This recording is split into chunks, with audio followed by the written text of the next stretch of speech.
And we're good to go. You folks can take it away.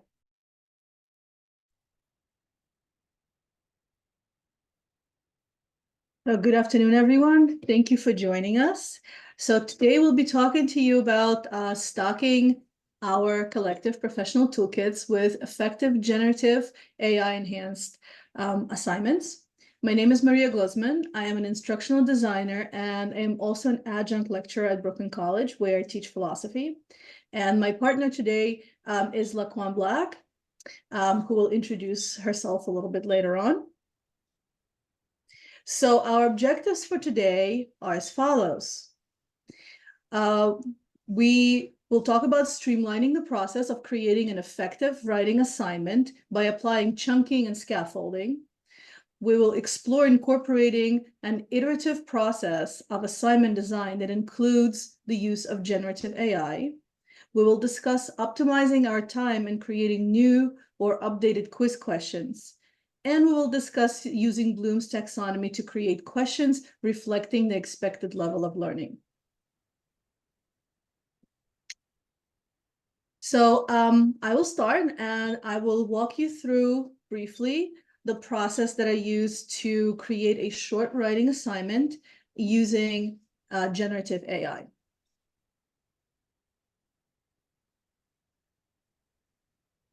So as an instructional designer, I am sometimes asked, are things really that bad? Meaning, are students really plagiarizing or cheating often using AI? Now, I know we've all heard a story or two from our colleagues about the horrors of discovering some obviously AI-generated content in their students' papers. But these are just isolated incidents, right? Well, not exactly. Things may actually be a lot worse than we think. First, most plagiarism detection software is not very good at identifying cases of AI, especially when AI use is not so obvious. To make matters worse, some detection software has actually been known to give false positives. So that's also not great. Even more upsetting is the fact that LLMs, large language models, may not be able to recognize their own generated text. So I've done this with several different AI tools, and they have trouble recognizing something that they produced, not a few minutes ago. So we may never really know how big this problem is. Next slide, please. So students cheating or plagiarizing is, one of those things all faculty have to deal with.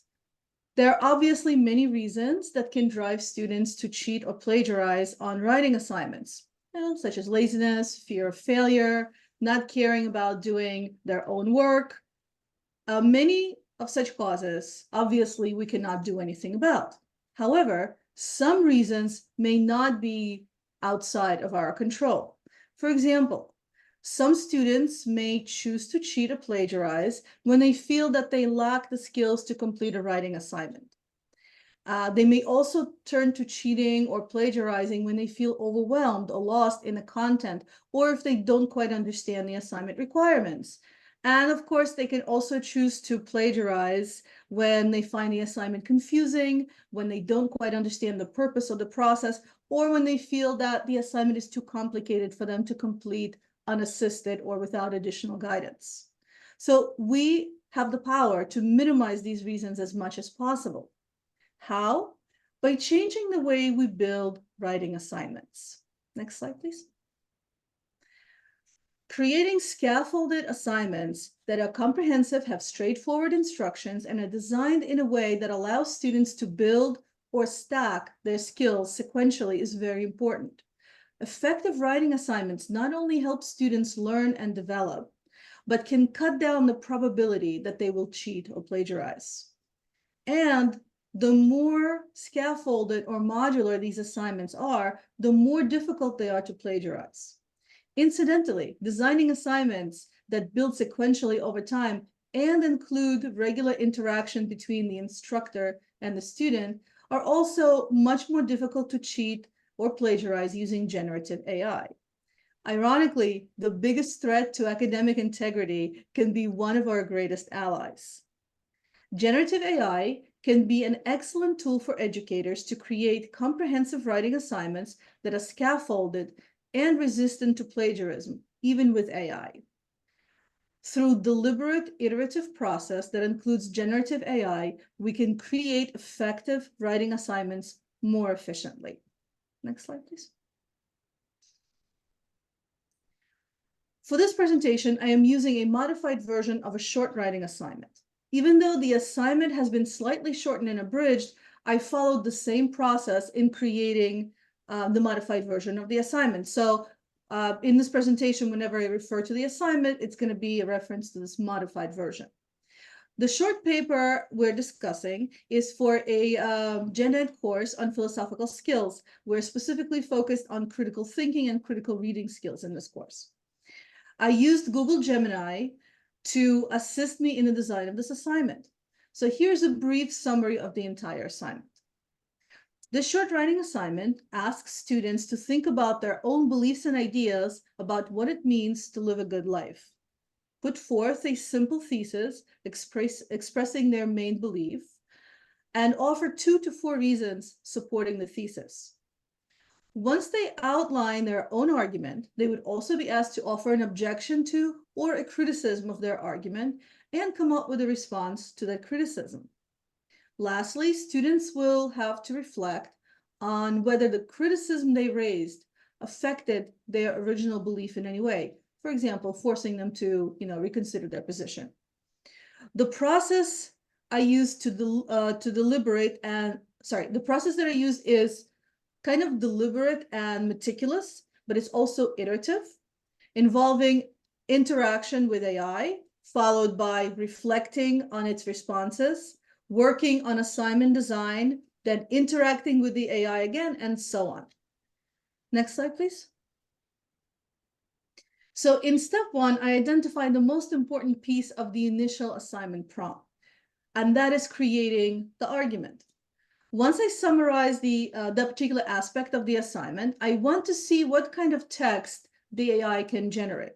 Now, the reason I start with this is because I want to be aware of the kind of text the AI can produce in response to this part of the assignment, so I can be on the lookout for it in student submissions in case they decide to plagiarize.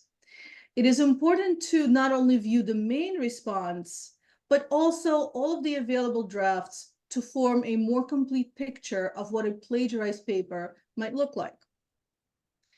Reading the AI's responses, it looks like it would be very easy for students to plagiarize this part of the assignment using generative AI.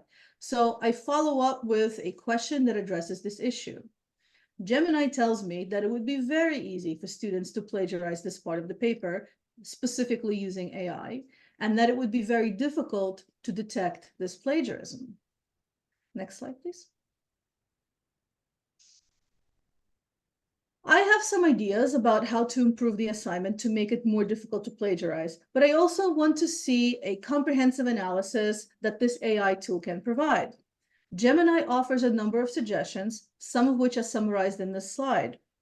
Some suggestions are quite useful and reflect the approaches I was already considering.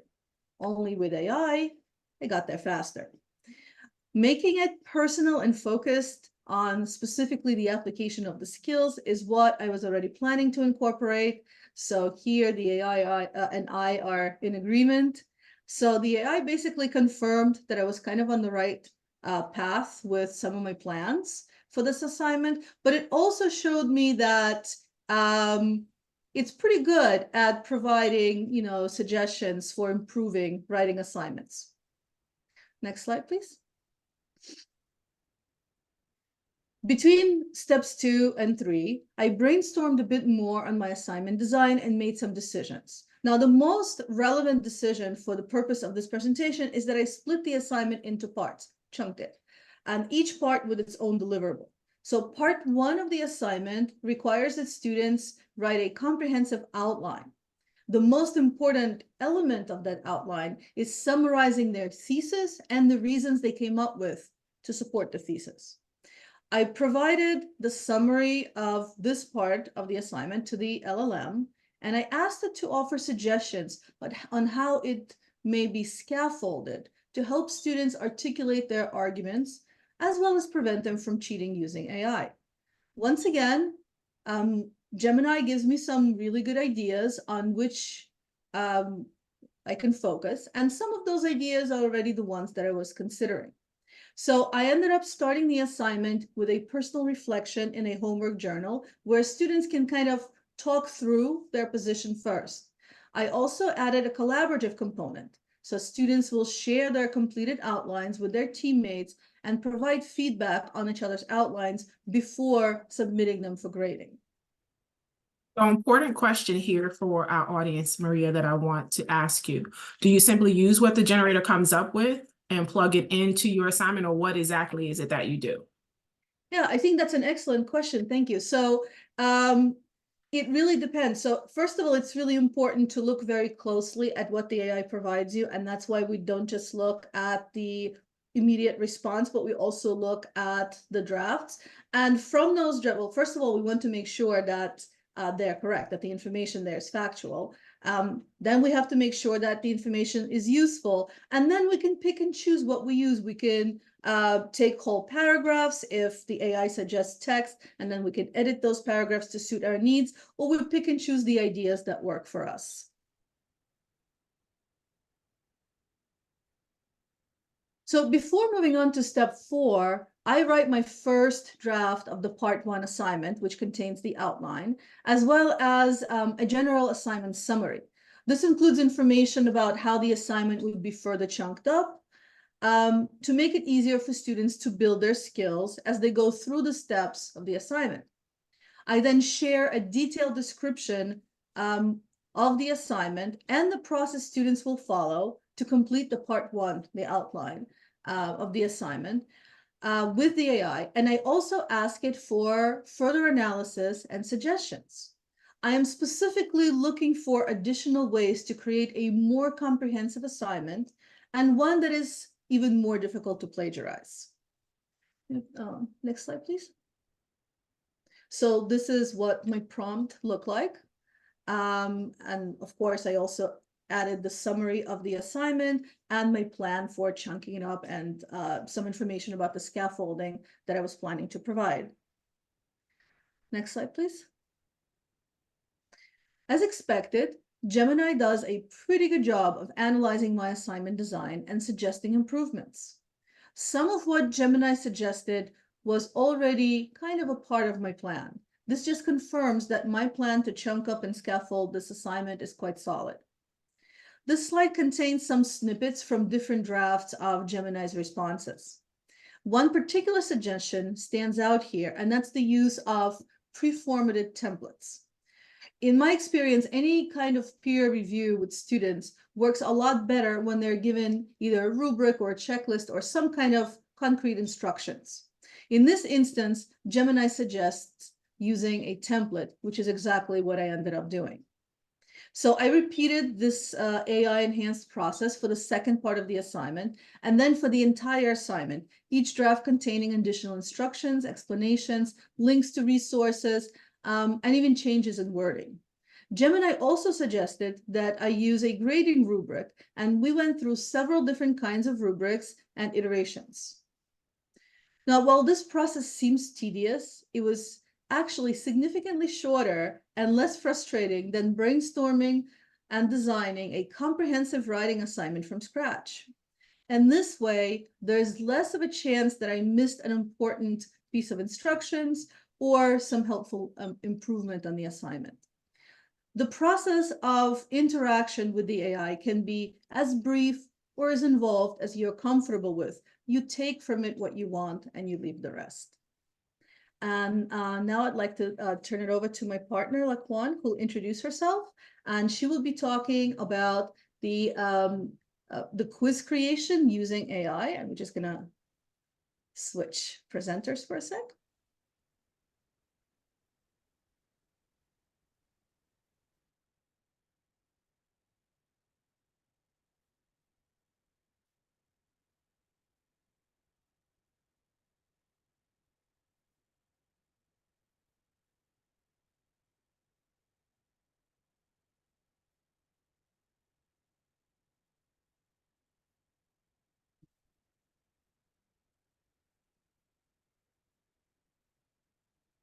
All right, so thank you very much, Mariya. Again, I am Laquan Black. I am assistant professor at Gluzman Community College for Health Information Technology program. I also teach a course in our IT program at Gluzman, and what we will cover today is pretty much going to focus on how to optimize your time with utilizing generative AI to help you create questions for quizzes. Next slide, please.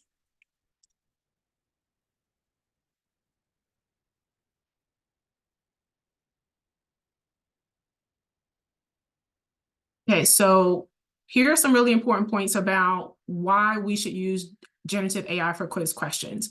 And here are a couple of reasons. One, we get to focus on the outcome or the answer that we want students to arrive at utilizing specific prompts for the material that we want to cover in our tests, quizzes, and exams. We have the opportunity to create alternate versions for use in a second attempt or in a future semester. Here's an important question for you to think about. Who of us really has the time with the way education has gone historically, right? To constantly create new tests and to create at least 2 versions of a test, whether you're using it over the same semester or you're using it over a different semester. And particularly, there are challenges when teaching online. Those challenges are a little bit different. There's less of a focus or locus of control on your tests when you're not using proctored software such as Respondus, HonorLock, and ProctorU. And recently, over the past, I would probably say 5 or 6 years, there has been a lot of talks and discussion around proctored software like Respondus and HonorLock because there could be equity issues and equity gaps. So how do we really utilize, again, quiz creation using generative AI to help us focus the learning back on what we want to meet course objectives, rather than trying to figure out how many versions of a test that we could create, for example. Next slide, please. So here is a real prompt that I use to create new quiz questions for a course that I taught in our fall semester at Gluzman around Introduction to Urban Community Health. And that course in particular uses an OER textbook, an open educational resource textbook. So there aren't any instructor resources that were available. And I was able to utilize some resources that were created by a previous professor teaching the course. And then I realized that I needed to also create some additional test questions, again, based on some of those reasons we were looking at a few minutes ago. And one of the things that you'll see in this first slide here as an example for a short answer question that I wanted to create for one of the module quizzes, I didn't give it a lot of background in terms, or a lot of direction in a prompt in terms of using Blooms for this question. I really wanted to use the generator in terms of this question to see what it would give me, because what I wanted to do was focus more on the passage of the information that was prompted in this text for my students to be able to see, as we thought about the learning outcomes, for them to see a reflection of themselves, because this was a class around urban community health, particularly since Gluzman is a Spanish serving institution, as well as a minority serving institution. It was important for me to set some groundwork around the context for the class in urban health and its impacts based on race and those kinds of demographics. So could I have come up with this kind of question? Yes, I could. But giving it to the generator to do it for me helped to expedite that process to give me more time to focus on other areas of the class. Next slide, please. So in this second prompt here that I use, this was related again to more core concepts for this class. And while you can't see the entire prompt here for the sake of space visually on a slide, this particular prompt centered around an organization called the Joint Commission, which is a very important organization that accredits hospitals to be able to do what they do in a manner that reflects quality. So it's important for students to walk away understanding the importance of the Joint Commission to healthcare. And so I created a longer passage. I decided on my prompt, and I told it I wanted it to create one true false question and one multiple choice question at the Bloom's taxonomy level of apply.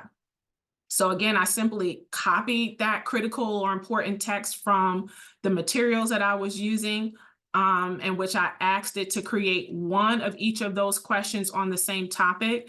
And what it suggested and what it uses, it helped the AI to create the kinds of responses that are most useful toward the learning outcome. So here's what I want you to sort of think about as you think of this particular prompt. Again, you can multi-use a question. And by multi-use, I mean, if it creates multiple versions from the same types of core information, it allows you to be able to stack your test questions, again, either by creating a block of randomized test questions, particularly for an instructor like myself who teaches online.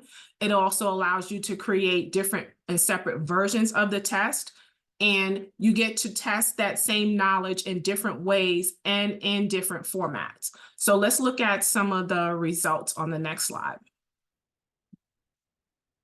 So from that, I again asked it to create one true, false, and one multiple choice question. And one of the things I would like you to take note of here is that draw your attention to the fact that in the question creation, it also gave an explanation, okay? And again, that's super helpful for those of us teaching online where we have to meet the Department of Education's RSI, or regular and substantive interaction. And that information is already created for you. That way you can pop it into the correct answer field so that however you've set your test for students to be able to see the responses after the test closed, that feedback is already there for you, and you don't have to plug it in and you don't have to create it. Of course, because this is a generative tool, we do have to validate those explanations. We do have to validate those questions that it has returned to us. And one important thing for Mariya and I, as we were thinking about this information, is particularly with Gemini, when it gives you those drafts from your initial prompt, it will be important for you to go through each of those drafts at that initial prompt, because once you leave the prompt, you'll only see the first iteration it provides you. You won't be able to see the second and third prompt. So that's just a note there that I would encourage you all to think about if Gemini happens to be the tool that you're using to do that. Maybe paid versions of that will allow you to see it. I don't know, because I don't have the paid version. So that's something helpful for you all to think about as you do that. Because again, I'm spending more time in an online environment, and I'm focused, or want to be focused, on things that foster engagement in my online course, because it's real and heightened challenge, particularly at the community college level or the 2-year level, because students come with a very different mindset to community college than they do when they start at a 4-year institution or beyond, whether they're a new student at a 4-year institution or they're continuing their education.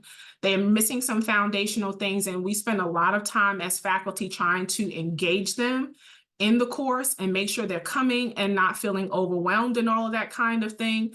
And so utilizing this to optimize our time allows us to spend our time in other focused areas with the psychology of getting the student engaged, because we put other things in place that give us the ability to have some feedback mechanism and cut down on the time spent chasing things that might contribute to plagiarism or cheating on writing assignments and on multiple choice exams like this. Next slide, please. So here's a second example where, again, I used a prompt. The last example here, we're going to look at focusing on a multiple choice question at a Bloom's level of understanding. And let's look at what the results showed us on the next slide. So it gave us a great question, and this is the question that I wound up using and validating based on what I wanted to pull in. And again, I did look at the other iterations of the draft, and what I often do is sometimes tweak the questions from each of the drafts, and some pieces of information may work better to use on parts of a question than others. And then it allows me to sort of manipulate how I want the question to be formulated. Because again, I'm also thinking at what level my students are at the point where this particular quiz may be introduced and the information is covered. And so I really want them to focus on something specific. And then again, I validate, does this explanation ultimately give them what they need to walk away with if they did not get the question correct? And again, that feedback is instantly there. And hopefully, you know, through an iterative process and trying to continue to get them engaged, they're going back to those quizzes and they're looking over their answers to see what they got wrong and get that feedback. And if they still don't get it, then they can come to me as the instructor. But that feedback is there again to help support meeting RSI requirements for online. So one of the things I want to say as we close out this particular presentation, next slide, please. One of the things I want to say in closing, as we think about what Mariya and I have shared today, because I also too have some short writing assignments, not as extensive as would be required in a philosophy class. I do also use a scaffolding method for healthcare projects that students complete. And for example, in my information technology class, for them to bridge IT concepts with healthcare concepts. Generative AI is really only as good as the inputs that come from the individuals who learn how to use the tools correctly. So we are all teaching them what they should know so that they can critically think, using their knowledge from whatever fields of study they are in to arrive at these plausible conclusions that they can use in the real world to help them make good decisions. And if they think that the AI tool has all the answers, because we know that it doesn't, they're wrong. And it takes away their ability to use information appropriately, and most of all, to choose, because they're allowing the machine learning models to do the thinking for them and making the assumption that it is correct. And that's where we come in as instructors to sort of switch that thinking around. And it's not until the AI gets it wrong that it'll create a major problem. And then they go, oh, this is not what I thought it was, right? For example, in my field working in healthcare, that could look like a wrong diagnosis. It could look like assigning a medication to a patient that the patient is allergic to, and they could have an adverse reaction. Or it could be a situation where an algorithm is helping to decide based on certain metrics, does a person get health coverage or not? And they could be denied healthcare coverage, right? So while I can only speak to my field, I would encourage you all to replace those kinds of sentiments with some of your own based on your areas of expertise that you teach in. And then think about those kinds of things, because this is what we want to help students to be able to see. And we are best able to do this when we ourselves, as faculty and staff, instructional designers and such, are aware of the tools and the practices and are able to use them to see what they can do.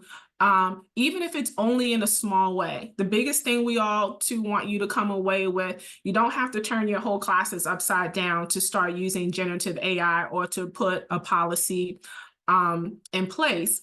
I use it in small chunks, again, in my class, and part of that is to create these quizzes as I've shared. And so I have to use it responsibly in order to teach students how to use it responsibly, even in a small way. So I have a generative AI policy in my syllabus that I've started using effective this semester that I'm happy to share with anyone who's interested in seeing what that looks like, and so that they can get some language around how they want to use it or how you don't want to use it at all. And I'm happy to share that. And Mariya and I thank you for allowing us to share our experience as we too are building our skills and our toolkits on using generative AI in the courses that we teach and design, because I also do some design elements as well for the classes that I teach. And we're happy to continue to share our experiences and our uses of these tools. If you're interested in reaching out to us, feel free to link up with us based on the QR codes here, one for each of us. And we thank you again for your time. and coming to our presentation, and we're honored to have been chosen to present at this digital conference this year. We have about a minute left, so if anyone has any questions, we're happy to answer.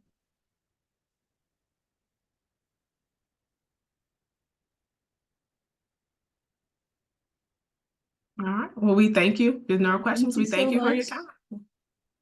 Thank you, Mariya and Laquan. That was great. It was great to see it in the final presentation. I'm going to stop the recording.